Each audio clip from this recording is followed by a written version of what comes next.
YSR Congress party నాయకులు మోసం పేరుతో కూటమి ప్రభుత్వంపై బురద జల్లే ప్రయత్నం చేస్తున్నారని రాష్ట్ర విద్యుత్ శాఖ మంత్రి గొట్టిపాటి రవికుమార్ అన్నారు. సుపరిపాలనలో తొలి అడుగు కార్యక్రమంలో భాగంగా అద్దంకి నియోజకవర్గంలో మంత్రి గొట్టిపాటి రవికుమార్ విస్తృతంగా పర్యటించారు. 5.10 కోట్లతో వెంపరాల మైలవరం బీటీ రోడ్డు పనులకు శంకుస్థాపన చేశారు.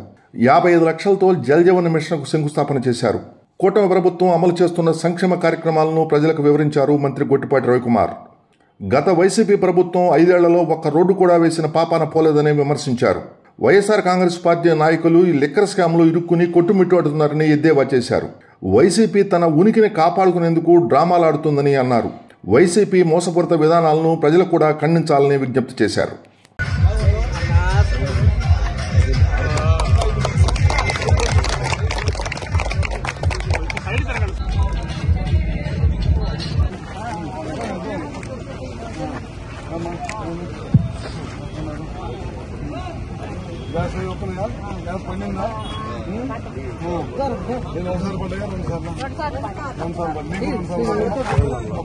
మనం తిరిగి చెప్పాం అందరి ఇళ్ళకి, మీ ఊర్లోనే కనుక్కున్నా అసలు ఎన్ని గ్యాసులు వాడతారని.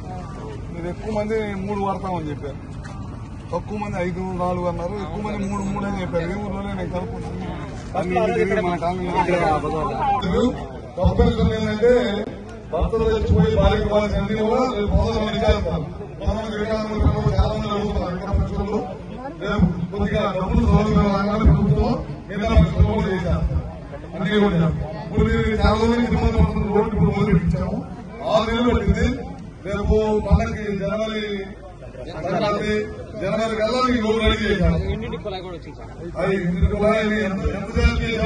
2.6 కిలోమీటర్లు మన ఊరు 55 లక్షల రూపాయలు మనకి మధ్యలో కూడా మీకు కూడా ఈ రోజు అయిపోయింది. అన్ని మొదలు పెట్టారు.